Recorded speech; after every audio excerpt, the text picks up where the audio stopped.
Baik, kita mulai ya untuk perkuliahan hari ini.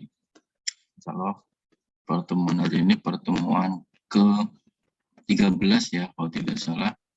Tapi yang seharusnya pertemuan ke-14 ya, gitu ya. Oke, jadi insya Allah kita membahas yaitu mengenai kemagnetan ya. Jadi minggu depan berarti pertemuan terakhir ya. Pertemuan ke-15 ya. Jadi minggu depan pertemuan terakhir. Ya, mudah-mudahan insya Allah minggu depan kita bisa zoom lagi ya untuk pertemuan terakhir ya. Nanti kita mungkin membahas kisi-kisi untuk UAS atau mungkin yang lainnya. Oke, jangan lupa untuk absensi untuk pertemuan hari ini ya. Kemudian materinya ini kalau tidak salah ada di pertemuan 13 ya, untuk materi kemagnetan. Oke, saya mulai saja ya.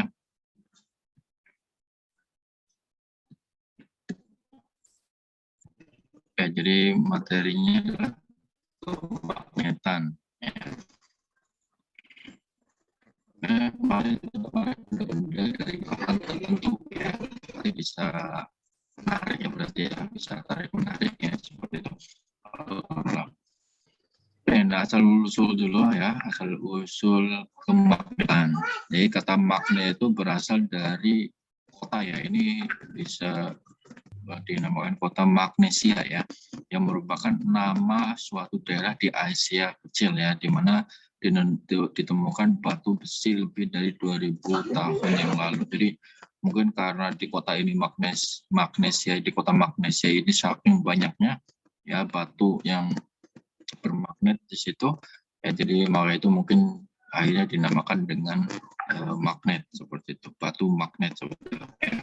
Oke, kemudian bangsa Cina juga sudah menggunakan petunjuk arah kompas, itu menggunakan kira-kira mulai 1200 tahun.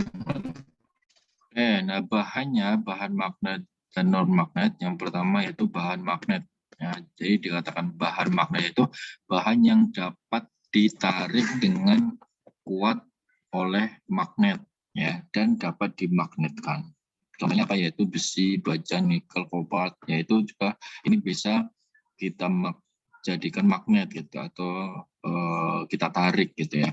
Kayak kemudian bahan non magnet yaitu terdiri dua, yaitu bahan paramagnetik. Paramagnetik adalah bahan yang ditarik dengan lemah oleh magnet dan tidak dapat dimagnetkan. Ya ada magnet cuman kecil ya. Kemudian tidak bisa dimagnetkan, contohnya aluminium, platinum ya.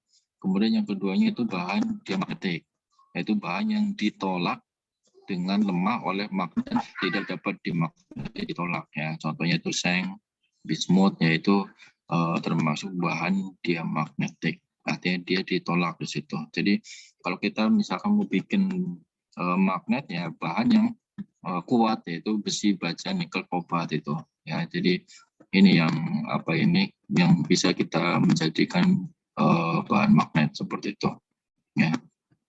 Oke. Magnet itu dikatakan magnet itu ya salah satunya arahnya. Jadi kayak kemarin mungkin kan ada yang medan materi kemarin, medan magnet ya. Jadi medan magnet itu kan salah satunya kan ada arahnya ya. Jadi arahnya itu harus seragam. Jadi ini ya. Jadi ini arah ini itu ya, kalau dia seragam ya, ke kanan semuanya di situ. Nah ini dia magnet di situ. Nah kalau ini kan acak, ada ke atas ke bawah, ini bukan magnet. Dan ini bisa dimagnetkan tadi ya, salah satunya bisa dimagnetkan ya, yang bahan-bahan yang bisa dimagnetkan tentunya di situ ya. Itu hipotesa Weber. Jadi kalau misalnya acak seperti ini, jadi kita bisa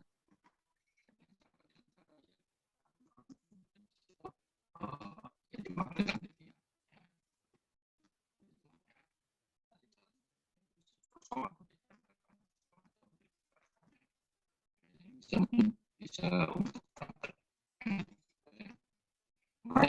dua kutub, yaitu kutub utara dan kutub selatan. menunjukkan kutub selatannya.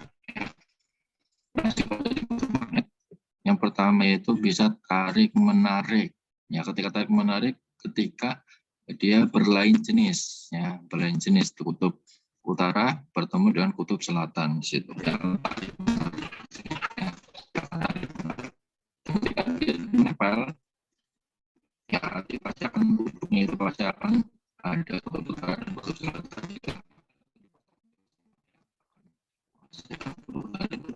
Kemudian yang kedua itu menolak, itu jenis ya kutub selatan dan kutub selatan, utara dan kutub utara seperti itu. Nah ini jadi cara membuat magnet. Ya yang pertama dengan dikosongkan, ya, dikosongkan dengan magnet. Jadi ini magnet ya. Ini misalkan apa tadi besi atau yang lain di situ yang bisa dimagnetkan. Jadi ini digosok di sini nanti akan menjadi magnet seperti itu ya. Nah ini situ intinya itu arus listrik ya. Jadi dengan ada arus listrik dia menjadi magnet. Jadi contohnya ini batang dililitkan dengan nantinya menghasilkan ada arus listrik di sini dan nanti akan menghasilkan batang ini menjadi magnet. Di situ ada kutub utara, ada kutub selatan. Menggunakan kaidah tangan kanan ya, kaidah tangan kanan. Ini ada arus, 4 jari itu menunjukkan arus, jempol itu menunjukkan medan magnet atau kutub ya, kemudian ya. Oke, kemudian ketiganya dengan induksi. Nah dengan induksi itu, jadi misalnya contohnya ini besi didekatkan dengan bahan magnet yang kuat. Jadi yang ini atas magnetnya kuat di situ. Jadi ini besi belum magnet misalkan, ya kita magnet dan ini tanpa menyentuh ya, tanpa menempel. Jadi hanya didekatkan saja di situ. Dia akan bisa menjadi magnet seperti itu. Itu namanya induksi ya. Untuk menjadi magnet. Kemudian magnet menimbulkan medan magnet. Jadi medan magnet itu adalah ruang di sekitar suatu magnet ya. Di daerah ya, medan itu kan daerah. Jadi daerah yang masih dipengaruhi oleh magnet di situ ya. Daerah mana aja dan sekitar sini di situ sekitar magnet. Medan magnet. Kemudian garis magnet. Jadi apa ini arahnya dari kutub utara ke kutub selatan. Jadi selalu seperti ini di kutub utara ke kutub selatan. Jadi itu bentuknya misalnya kalau magnet ditaruh di pasir, jadi akan berbentuk seperti ini. Ya karena tadi ya ada yang keluar, ada yang masuk. Berarti dari kutub utara ke kutub selatan seperti itu. Jadi bentuknya seperti ini. Ya itu menarik ya. Kemudian itu ini tidak pernah akan berpotongan seperti itu ya. Jadi biasanya intinya itu bumi juga memiliki sifat magnet. Nah buktinya apa? Yaitu jarum kompas ya. Jadi jarum kompas itu selalu menunjukkan arah utara selatan ya. Yang punya jarum kompas coba aja dilihat, jadi dia akan menunjukkan jarumnya itu akan menunjukkan arah utara dan selatan. Nah fakta ini yang menunjukkan bahwa bumi itu mempunyai sifat magnet karena kita di bumi gitu ya. Kalau mungkin di Mars ya mungkin itu bisa sebagai apa ini penelitian gitu ya, ada magnetnya atau tidak di stoknya. Jadi seperti itu ya, itu secara geografis. Jadi misalkan ini magnetnya ya di dalam bumi ya. Kemudian apa ini ada secara geografis di situ.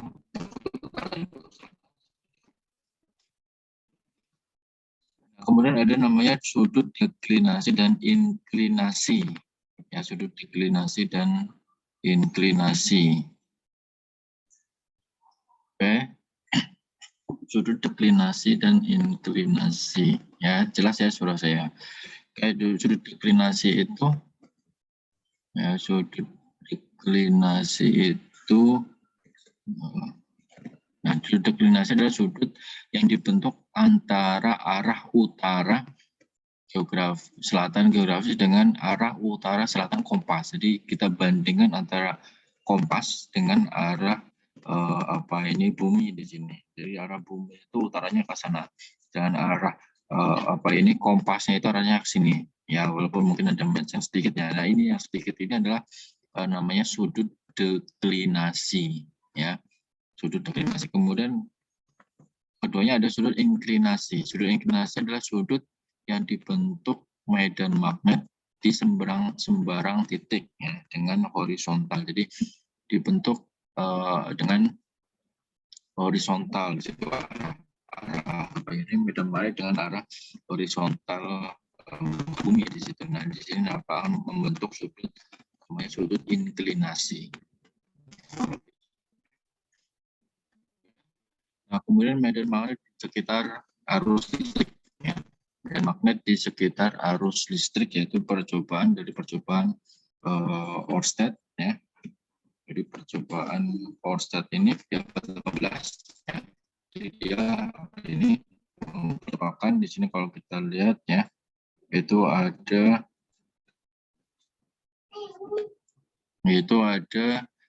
kompas, ya. Kompas dialiri oleh listrik di sini. Ya, kalau yang B ini arah listriknya ke atas, sedangkan kompasnya itu akan menyimpang ke kiri, menyimpang ke kanan. Kemudian kalau arah arus listriknya ke bawah, ya menyimpang ke kanan. Nah, ini ke kanan, ini ke kiri, ya, seperti itu. Jadi itu percobaan Oersted, ya. Ada penyimpangan ke kiri dengan ditambahkan arah arus listrik. Nah, kalau tidak ditambah arus listrik kan dia lurus sama, ya, dengan batangnya di situ, ya. Jadi kesimpulannya di sekitar penghantar kawat yang dialiri arus listrik terdapat medan magnet, ya, itu kesimpulannya.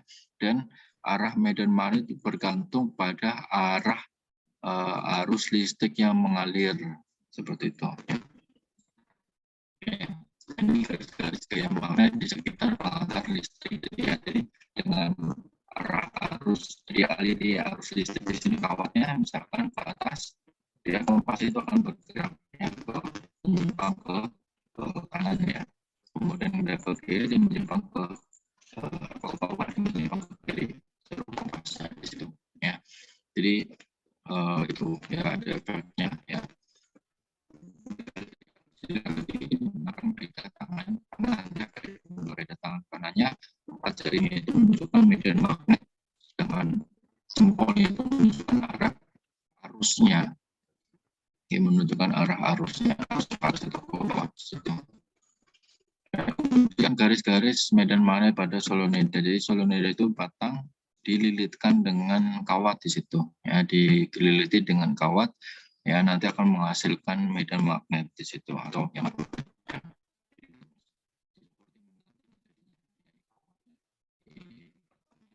medan magnet di situ, ya. Jadi gambarnya seperti itu.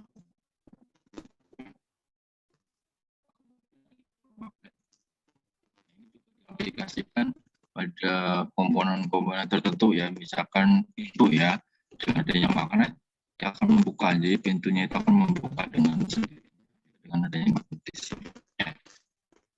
Oke, demikian juga ini, ya, yang menarik, ada medan magnet. Kemudian besar medan magnet itu dipengaruhi atau ditentukan oleh beberapa faktor, ya. Yang pertama adalah kuat arus yang mengalir. Jadi arus yang mengalir itu akan mempengaruhi, ya, medan magnetnya.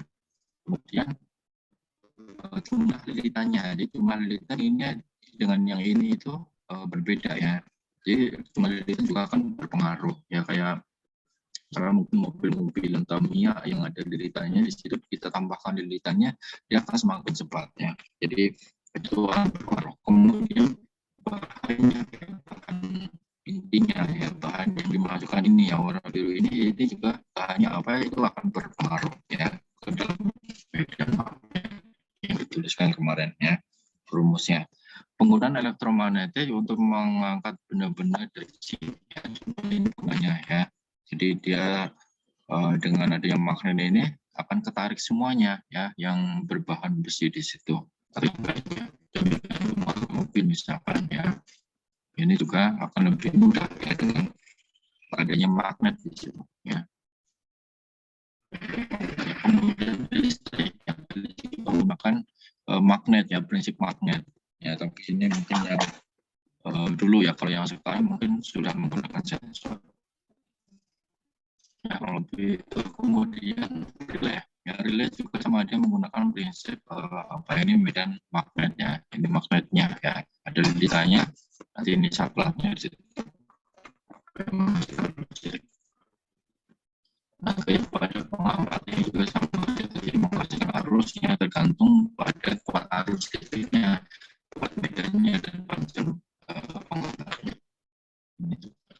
Ini dikatakan ada penggunaan gaya magnet ya, contohnya pada motor listrik ya, atau alat ukur ya, ada ini apa, gaya magnet itu mengubah ya, mengubah dari energi listrik menjadi energi gerak di situ. Tadi misalkan membuka pintu ya, itu salah satu menggunakan motor listrik.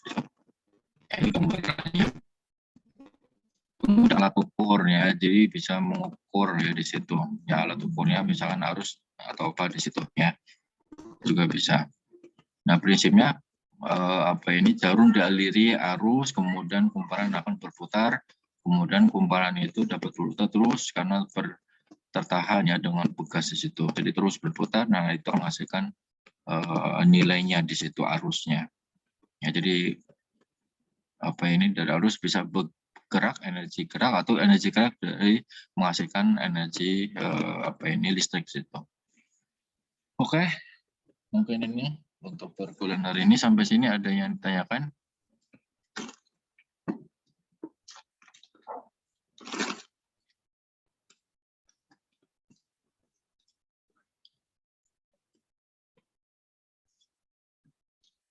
Ada yang perlu ditanyakan? Pak, saya mau tanya Pak. Ya. Itu di pas bagian cara membuat magnet ada yang cara induksi ya Pak. Itu sifat magnet itu bakal permanen atau cuma sementara doang Pak? Ya, jadi kalau yang ini ya, induksi ya, jadi induksi itu ya dengan cara dia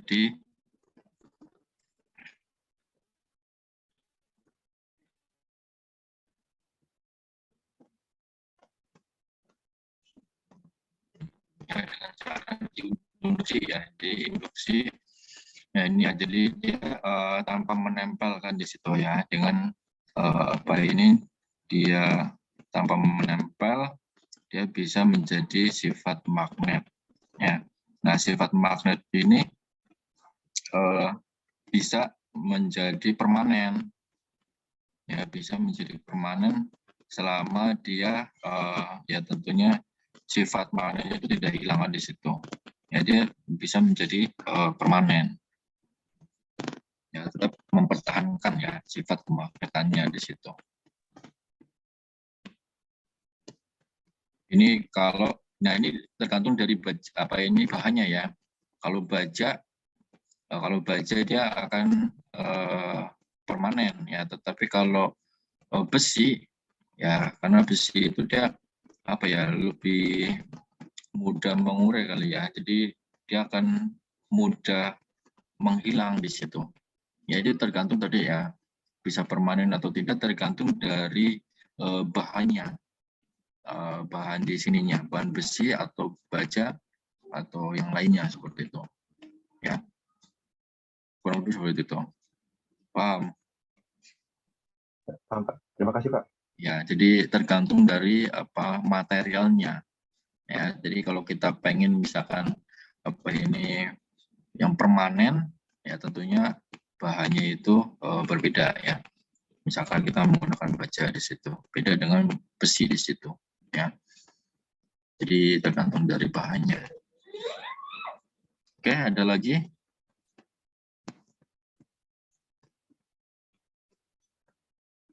Jadi sifat magnet itu memang banyak penggunaannya ya, bahkan mungkin sampai saat ini juga masih digunakan ya, selain tadi ya, atau yang lainnya.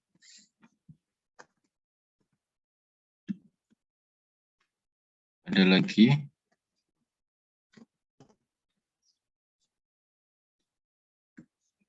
Oke. Oh, di sini nggak ada tugas ya. Jadi pertemuan ini tidak ada tugas ya.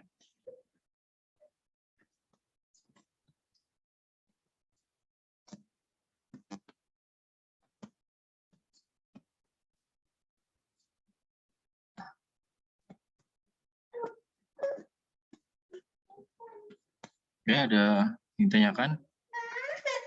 Cukup?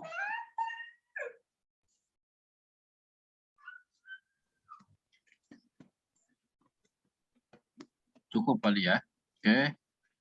Jangan lupa untuk absen ya. Jangan lupa untuk absen. Kemudian yang belum mengumpulkan tugas segera dikumpulkan sampai minggu ini ya. Oke, kemudian minggu depan masih ada sekali pertemuan lagi. Insya Allah kita melakukan Zoom lagi ya. Artinya mungkin saya menyampaikan kisi-kisi dan mungkin kalau misalkan ada soal kita coba bahas soalnya. Ya, kurang lebih itu. Dan jangan lupa untuk buka video-videonya ya, ini juga sudah saya rekam ya, nanti saya upload ya, nanti bisa dilihat lagi ya, dibaca lagi ya. Kalau di materi ini mungkin banyak ini teori di situ ya, tidak ada rumus ya kalau tidak salah, jadi mungkin saya kira mudah di situ ya, pengertian aja di situ ya. Oke, dan jangan lupa untuk subscribe di YouTube-nya ya. Oke, biar menambah perkenalan. Oke, mungkin itu dari saya untuk perkuliahan hari ini. Terima kasih. Assalamualaikum warahmatullahi wabarakatuh. Waalaikumsalam warahmatullahi Waalaikumsalam. wabarakatuh. Makasih banyak. Terima kasih banyak, Bapak. Terima kasih, Pak.